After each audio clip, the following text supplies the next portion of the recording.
मृत्यु जाल। ये कुछ चित्र है दोस्तों।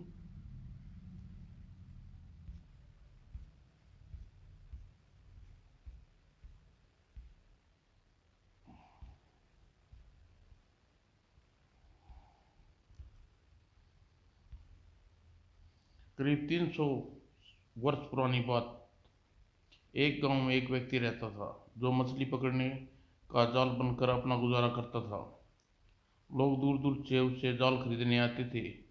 वो बड़ा मेहनती ईमानदार था, लेकिन प्रगति ने उसके साथ बड़ा क्रूर मजाक किया था।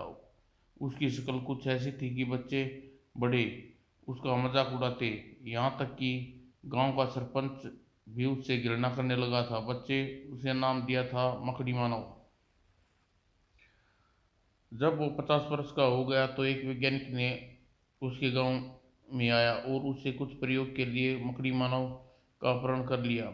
और मकड़ी मानव ऐसे फार्मूले पर अध्ययन कर रहा था जो मानव की आयु 100 वर्ष हो सकती थी, और साथ ही वह असीम शक्तियों का मालिक भी बन सकता था। उस वैज्ञानिक ने वो फार्मूला मकड़ी मानव पर आज अपनाया। मकड़ी मानव कई 100 वर्ष की आयु के साथ शक्ति का मालिक बन गया। वैज्ञानिक कुछ शत्रुओं और वैज्ञानिक का कत्ल कर दिया। वो भी अद्भुत फार्मूला भी वैज्ञानिक के साथ खत्म हो गया। मकड़ी मानव तब तक जिंदा है जब तक उसकी मुलाकात रोजी से होती है। रोजी उस लोगों की लोग चुड़ैल समझते थे, वास्तव में वह बड़ी दयालु और समझदार थी। उसे मकड़ी मानव से सहानुभूति थी। वे दोनों एक दूसरे के सुख दुख को समझते थे। एक दूसरे दोनों जंगल में घूम रहे थे। गांव के व्यक्तियों ने अपनी कार से शहर से लौट रहा था और जंगल के रास्ते से दोनों को देखकर घबरा गया और दोनों स्टीयरिंग व्हील डगमगा गए और कार दुर्घटनाग्रस्त हो गई। दोनों कार के पास पहुंचे, उसे बाहर निकाला। ओह, इसके सिर से खून बह रहा है, जल्दी गांव में ले जाना होगा। इससे पहले वे वहां से चलते गांव वाले वहां पहुंचे। अरे देखो, मकड़ी मानव ने श्यामू का खून कर दिया और उसे पकड़ा। ओह नहीं, नहीं मालूम। यह कार को तेज रफ्तार थी और इसने हेडलाइट से हमारी आंखों चुंधिया दी थी।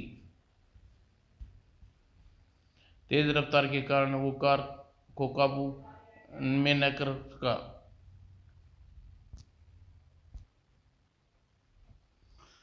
लेकिन ये वो इस दुर्घटना में मरा नहीं है, वो देखो। अरे देखो, श्याम जिंदा है, अभी हम इसे उसे बचा सकते हैं। हाँ हाँ, किंतु इस मकड़ी मानव को आज खत्म करके रहेंगे। और कुछ लोग श्याम की को बचाने में जुट गए। वैसे कैसे लोग हैं ये, मुझे चैन से क्यों नहीं रहने देते, मैंने इनका क्या बिगाड़ा है। और कुछ मूर्ख हो तुम, नहीं जानते कि आग से मेरा कुछ नहीं बिगड़ेगा। आज तुम्हें जिंदा नहीं बचोगे, आज तुम्हारा जला कर राख कर दूंगा। तुम लोग मुझे हिंसा पर मजबूर कर रहे हो, आग मुझे नुकसान नहीं पहुंचा सकती।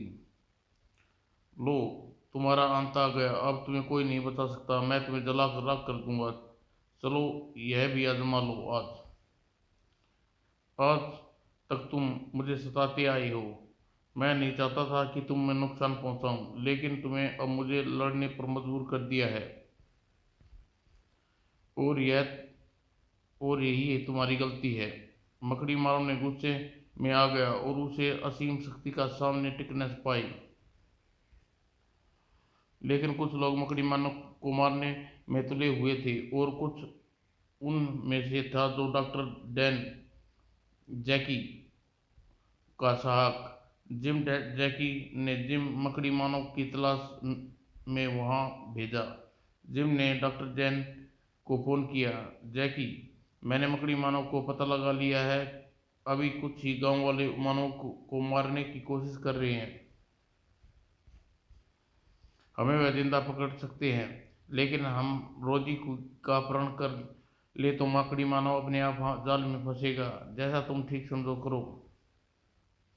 वे लोग जरूर मूर्ख होंगे। मकड़ी मानव की ताकत का शायद उन्हें पता नहीं। खैर, उन लोगों की बात छोड़ो, और वो मकड़ी मानव को कुछ नहीं बिगाड़ पाएंगे। क्लोरोफॉर्म की शीशी लेकर जिम अपने अभियान पर निकल पड़ा। उधर मकड़ी मानव और गांव वालों की लड़ाई जारी थी। जिस कार की दुर्घटना हुई थी उसमें आग लग चुकी थी। आग लगातार बढ़ती जा रही थी, किंतु किसी ने उसकी ओर ध्यान नहीं दिया।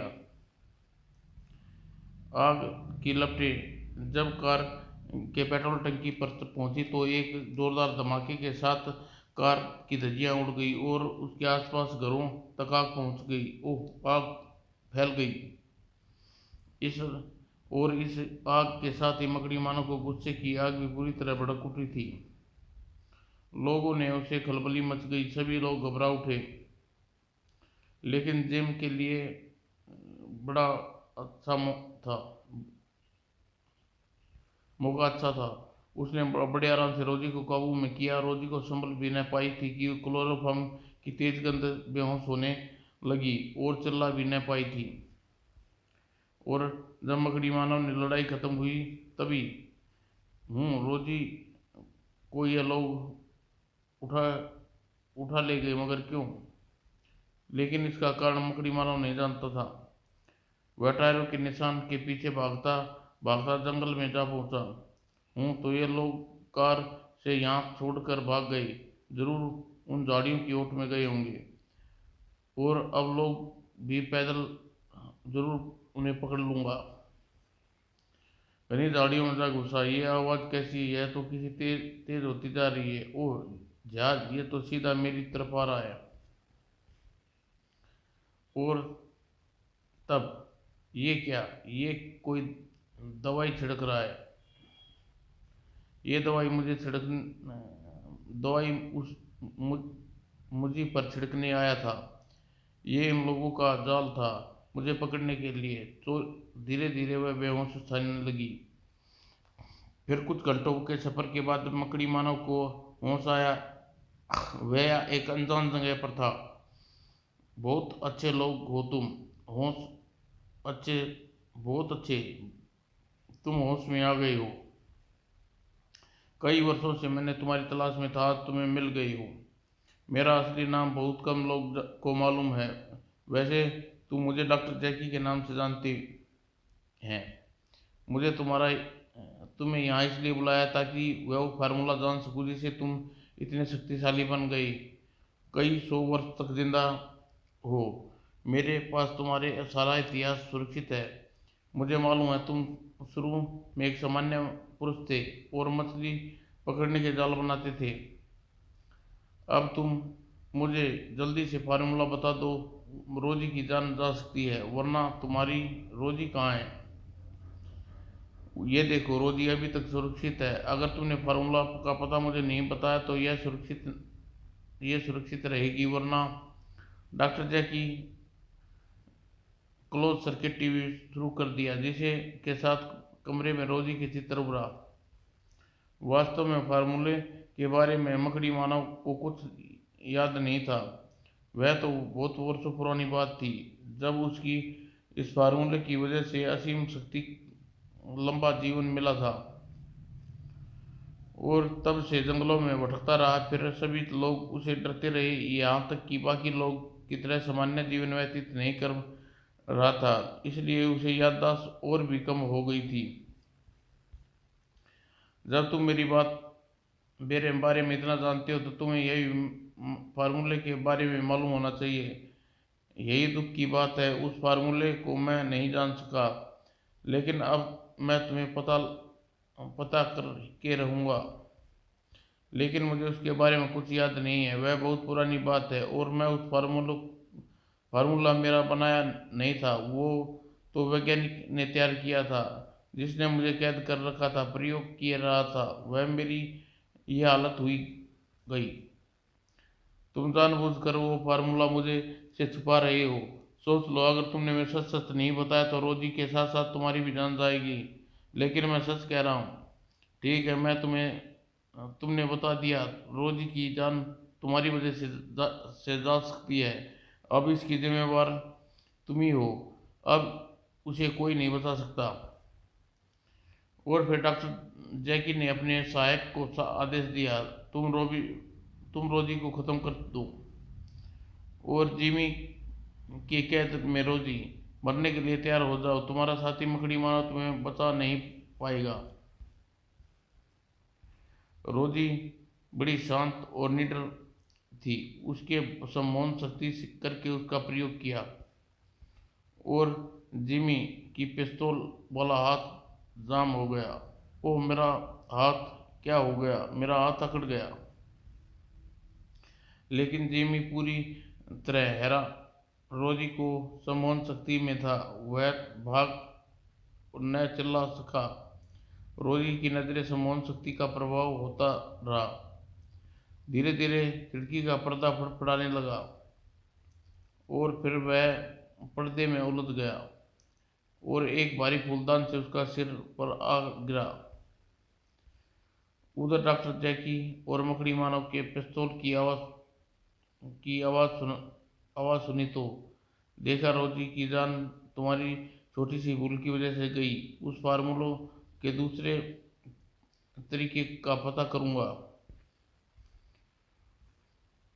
और मकड़ी मानव बेहोशी का इंजेक्शन लगा दिया। तुम्हारे शरीर का परीक्षण करने के मैं अभी फार्मूला हासिल कर सकता हूँ, लेकिन इसमें मुझे अपनी जान इसके लिए तुम्हें अपनी जान गंवानी होगी, क्योंकि तुम्हारे शरीर में वो फार्मूला हासिल करने के लिए मुझे तुम्हारे शरीर के टुकड़े करने पड़ेंगे। वैसे मैंने दवाई तुम्हें दी है, उससे अब तुम्हें कोई तकलीफ नहीं होगी। और डॉक्टर जैकी मशीन चालू कर दी और मकड़ी मानव की जिंदगी और मौत के बीच दूरी कम होती देखता रहा। वैसे तुम्हारी जिंदगी का कोई फायदा नहीं है, तुम सामान्य मनुष्यों की तरह तरह तो रह नहीं सकते। सारी उम्र जंगल में भटकते रहोगे और ये मशीन पल भर में तुम्हारा काम तमाम कर देगी। तुम्हें ज़्यादा देर तड़पने भी नहीं पड़ेगा। अब मेरे लिए शायद मर जाना ही ठीक है। मैं रोजी भी नहीं बचा सका, लेकिन उसकी जान भी मेरी वजह से गई। अगर मैं जिंदा अगर वो जिंदा होती तो अपनी सहन शक्ति से जरूर कुछ कर सकती। तभी उसके बंधन ढीले पड़ गए और अपने आप बंधन खुल गए। अरे यह बंधन अपने आप कैसे खुल रहे हैं? शायद रोजी अभी जिंदा है। वह रोजी जिंदा है, अभी उसे खोजना होगा, मालूम उसका क्या हाल हो।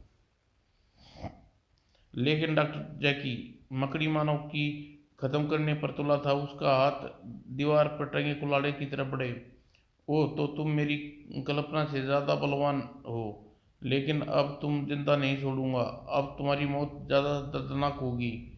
तुम्हारा सोचना बहुत गलत है, मेरी मौत इतनी आसानी से नहीं होगी डॉक्टर जैकी।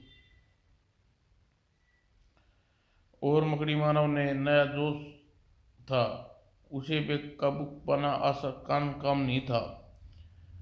और कुछ ही देर में डॉक्टर जैकी को आशा के विपरीत हुआ। मकड़ी मानव ने जैकी की रोजी की तलाश में चला गया और धीरे धीरे आग भड़क उठी।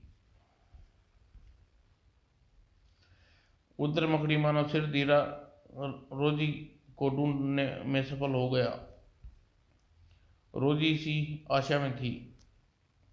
मकड़ी मानव ने बिना समय गवाए रोजी को मुक्त कर दिया और वहां से बच निकले।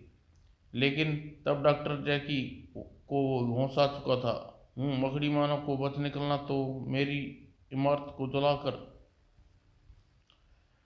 अभी तो खेल शुरू हुआ है। डॉक्टर जैकी के हाथ बचना इतना आसान नहीं। मैं तुम्हारे वर्कशॉप को नष्ट कर दूंगा। तुम मेरी वर्कशॉप को नष्ट कर दी, मगर मैं तुम्हें नष्ट कर दूंगा, चाहे वो फार्मूला मिले या ना मिले। मकड़ी मानव रोजी को लेकर काफी दूर जंगल में आ गया, लेकिन पीछे पीछे डॉक्टर जैकी भी वहां पहुंच तक चला गया। भाग लो जहां तक भाग सकते हो, जल्दी ही तुम्हारा खेल खत्म होने वाला है। और फिर ओह लेजर गन, अब तो बच पाना बड़ा मुश्किल है। जल्दी ही दोनों के फासला कम होता गया और भागने के लिए जगह भी कम होती गई।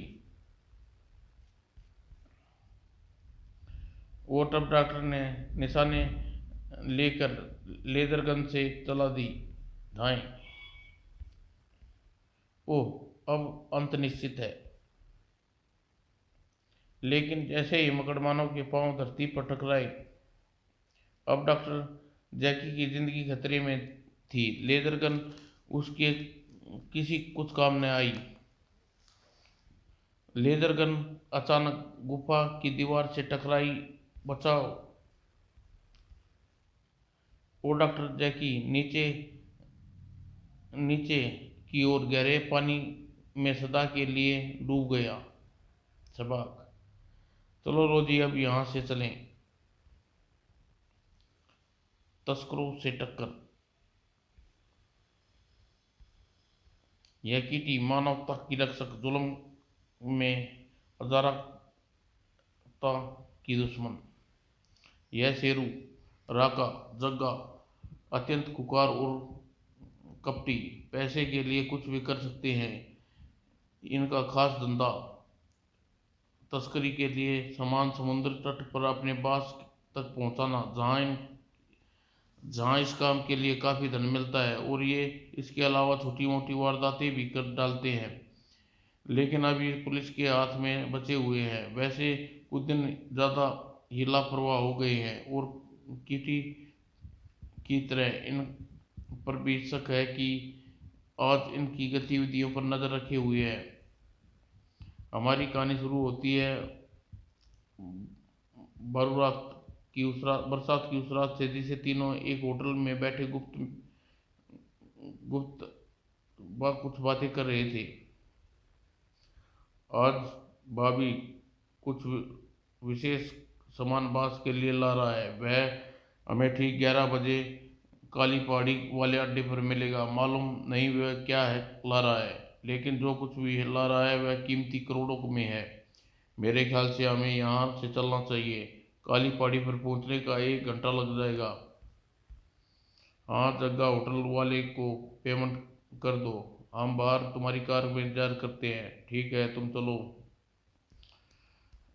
और कुछ देर बाद जग्गा पेमेंट कर बाहर कार में आ गया और समुद्र की ओर बढ़ चली। आज जरूर ये कोई खास काम करने जा रहे हैं। मुझे जल्दी ही पुलिस को हवाले कर दूंगी। उनकी कार समुद्र की दिशा की ओर बढ़ गई। अचानक सामने वाली कार सुनसान सड़क पर और मुड़ी। अरे, ये तो काले पहाड़ की ओर मुड़ रहे हैं। कहीं ये यूं ही घूम कर वापस न आ जाएं। चींटी उनके पीछे काले पहाड़ की ओर मुड़ गई। आज मुझे अपनी कार की हेडलाइट बुझा देनी चाहिए। सामने वाली काली पहाड़ी के एक खंडर के करीब जाकर रुकी। यह तो यहीं रुक गई।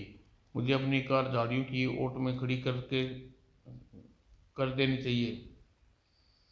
और अपनी कार खड़ी करने पर तब, सागा तुम बाहर गहरा पहरा दो, हम भाभी से मिलकर आते हैं।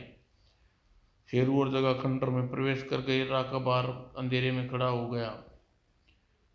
जब किटी वापस आई तो उसे नहीं मालूम था कि सागा बाहर छुपा पहरा दे रहा है। लेकिन सागा ने किटी को देख लिया और वह पूरी तरह तैयार था।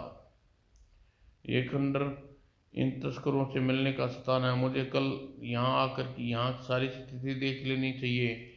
दिन में यहाँ आने पर कोई शक नहीं करेगा। ये खंडर शायद इनके मिलने का स्थान है। मुझे यहाँ दिन में आकर सारी स्थिति देख लेनी चाहिए।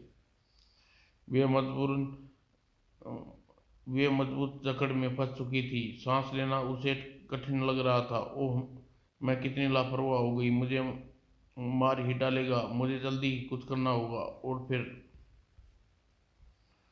किटी अपने आप को उसकी मजबूत पकड़ से बचा लिया। यह तो बहुत खुंखार लगता है। इसका बस चलता तो मुझे मार ही देता।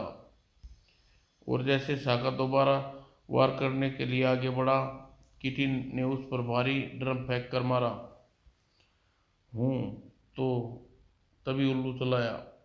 वास्तव में शेरू और साका का संकेत किया था कि साका वहां से दूर भागो। कमाल है, ये भाग गया, मुझे इसे पकड़ना ही होगा। और किटी ने उसका पीछा किया। वह काली पहाड़ी की ओर बढ़ रहा गया। वास्तव में यह किटी वहां हटने का एक योजना थी। शाका का पीछा करते हुए किटी काफी दूर निकल आई, लेकिन शाका अचानक न मालूम कहाँ गायब हो गया। लेकिन किटी के पीछे शेरू भाग कर आ रहा था और किटी को पता देर हो चुकी थी। और जब किटी, लो इसका काम तमाम हो गया, यहाँ से गिरकर बच पाना असंभव है। चलो, भाभी को आने का समय हो गया है। लेकिन किटी के साथ किस्मत ने साथ दिया। नीचे उगी झाड़ियों के सारे मरने से बच गई। जब उन लोगों को वहां से जाते हुए किटी पुनः ऊपर आ गई। वे लोग मुझे मरा समझ रहे हैं। वैसे अभी इनका पीछा करना ठीक न होगा, क्योंकि अब लोग सतर्क हो गए होंगे। शायद अब मुझे अपने बॉस के पास जाकर मुझे धोखा देने के लिए यूं ही घूमते रहे। इसलिए उसका पीछा करने की बजाय इनकी कार में चुंबकीय माइक्रोफोन चिपका देना चाहिए। इसकी सहायता से इन्हें अड्डे तक पहुंचा जा सकता है। किटी की कार के नीचे एक छोटा सा चुंबकीय माइक्रोफोन चिपका दिया और उधर बॉबी समय पर वहां आ गया। हेलो शेरू, कहो क्या हाल है दोस्त? बस मजे में, तुम अपनी कहो। लो तुम्हारा सामान और इसकी कीमत मुझे दे दो। बॉबी, आशा है कि हम फिर मिलेंगे। अच्छा, अब मैं चलें? और बॉबी वापस चला गया। शेरू और जग्गा शाखा की कार में आ गई। ध्यान रखना कोई हमारा पीछा न करे। जग्गा, तुम दाईं और बाईं ओर देखो। ठीक है शेरू। उनकी कार वहां से चल दी। कार काफी दूर चली जाने किटी की कार माइक्रोफोन रिसीवर लगा दिया। अब इनका पीछा करना कठिन नहीं होगा। माइक्रोफोन से इनका पता मुझे चलता रहेगा। मुझे भी चलना चाहिए। और किटी कार वहां से चल दी। उनकी कार रात के अंधेरे में चीरती हुई टेढ़े मेढ़े रास्तों से भागती जा रही थी। और 2 घंटे बाद सफर के बाद आ गई मंजिल। वैसे बॉस हमें काफ़ी इनाम देगा। क्यों? आज लोग बड़े हम कीमती सामान लाए हैं। दोनों किटी अपनी कार के पास ही खड़ी थी। तो यह इनका अड्डा। फिर चीते की फुर्ती से अंदर जाने के मार्ग की ओर बढ़ी। ओह, कोई गार्ड नहीं। फिर परछाई की तरह बिना आवाज किए वह मुख्य इमारत की छत पर थी। वह नीचे होने वाली नीचे उतरी और कुछ लोग उसकी दिशा में आते नजर दिखे। अब मेरा काम आसान हो जाएगा।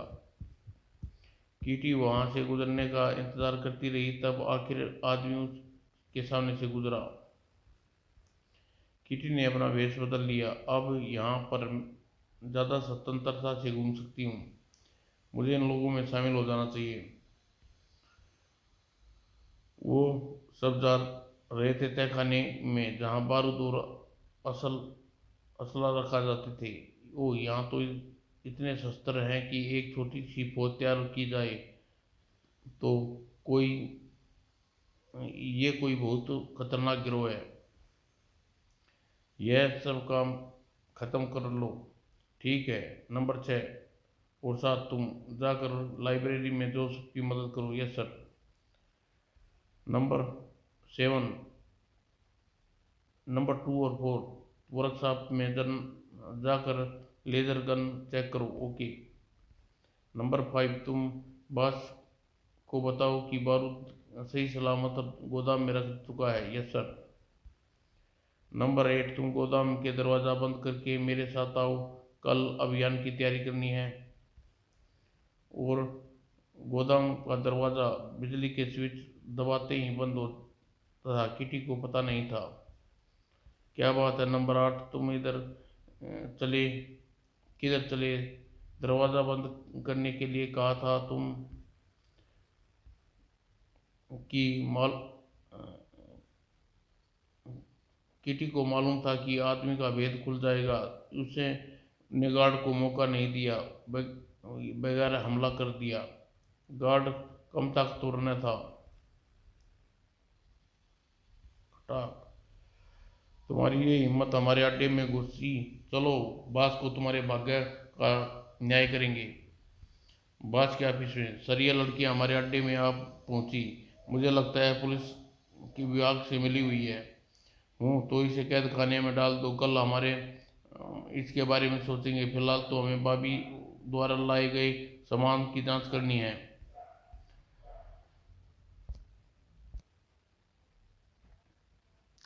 किटी को कैद खाने में ले जाया गया। नंबर 3, तुम इस लड़की की निगरानी करना, भागने न पाए। Yes sir. अब यहाँ से निकला जाए। मुझे पता लगाना है कि भाभी क्या लाया है, क्या महत्वपूर्ण है। किटी की नज़र चारों ओर दौड़ा रही थी। अचानक उसकी नज़र बिजली के स्विच पर पड़ी। उसकी योजना उसके दिमाग में आ गई। अगर यह बत्ती बंद कर दूं तो तुम्हें इतराज तो नहीं? थोड़ी देर सोना चाहती हूँ।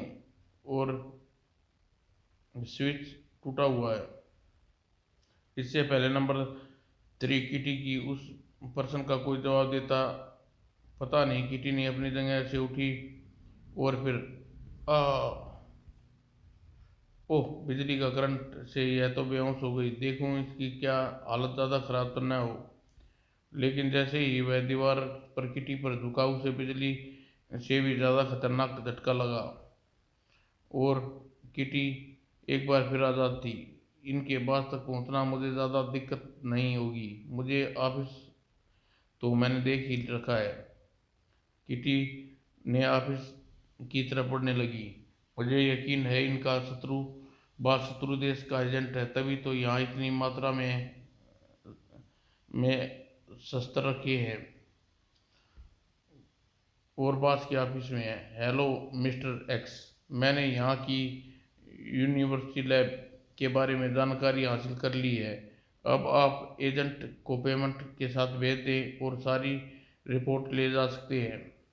ठीक है, कल मैं फ्लाइट से NPS 310 हमारा एजेंट आपके देश में आ जाएगा और आप 10 बजे होटल मैक्स में मिल ले और रिपोर्ट उसे दे दे। बदले में डायमंड्स ले ले। ठीक है, मेरे एजेंट की पहचान होगी लाल गुलाब का फूल, कोड वर्ड होगा काला गुलाब चीता। तो कल रिपोर्ट हमारी और हीरे आपके। इस बात को तो बाद में पकड़ा जा सकता है, पहले रिपोर्ट हासिल करनी होगी। कहीं वह गलत हाथों में पड़ गई तो देश का बहुत नुकसान होगा। और अगले दिन किटी सतर्कता से उस अड्डे पर नजर जमाए हुई थी। उसकी मेहनत रंग लाई। करीब 10 बजे एक कार उसके पास से निकल देखा तो वह गद्दारों को चेक करना शुरू कर गद्दारों का चक्कर शुरू हो गया है। और किटी किनारे पर नजदीक आने दिया। यहाँ से किटी बैठी कार वहाँ से गुजरना था। यहाँ निशाना चूकने का सवाल ही पैदा नहीं होता। दाएं निशाना एकदम सटीक था और कार एक चट्टान से जा टकराई। किटी पूरी तरह कार की तरफ बढ़ी और दोनों आदमी कार से बाहर निकले। जैसे ही उनका आमना सामना हुआ, दोनों तरफ से गोलियां लगभग एक क्षण में चली। किटी की राइफल से निकली गोलियां अपने सही निशाने पर पहुंच गई। किटी फौरन काला गुलाब का ब्रीफकेस लिया और वह वहां खड़ी अपनी कार की ओर तरफ पहुंची। ब्रीफकेस में पेपर किटी अपने कमरे कार में एक गुप्त स्थान पर छुपा दिए, बदले में भर दिया रद्दी कागज। और फिर वह होटल मैक्स की ओर चल दी। 10 अभी 10 बजने में 3 मिनट बाकी हैं। किटी ने होटल मैक्स में प्रवेश किया। काला गुलाब उसके हाथ में था। अरे, मिस्टर एक्स ने यह नहीं बताया था कि काला चीता कोई लड़की होगी। खैर, मुझे रिपोर्ट से मतलब है, चाहे आदमी या औरत। फिर वो आदमी किटी के पास पहुंचा। गुड मॉर्निंग मैडम, अगर आप इतराज़ न हो तो क्या आप एक कप चाय के लिए निमंत्रण दे सकता हूँ? क्यों नहीं, आइए वहाँ बैठते हैं। बैठिए मैडम, धन्यवाद। बेरा उनका ऑर्डर पर चाय लेने चला गया। चाय के दौरान दोनों में बातें होती रही। आपकी पसंद की कोई अच्छी काला गुलाब कितना सुंदर है। गुलाब मिस्टर सभी सुंदर होते हैं, लेकिन ये तो ऐसा है जैसे काला चीता। आपने कोड वर्ड भी ठीक कह दिया मैडम, मिस्टर एक्स द्वारा भेजा गया हूँ। आप डायमंड इसके इसमें हैं।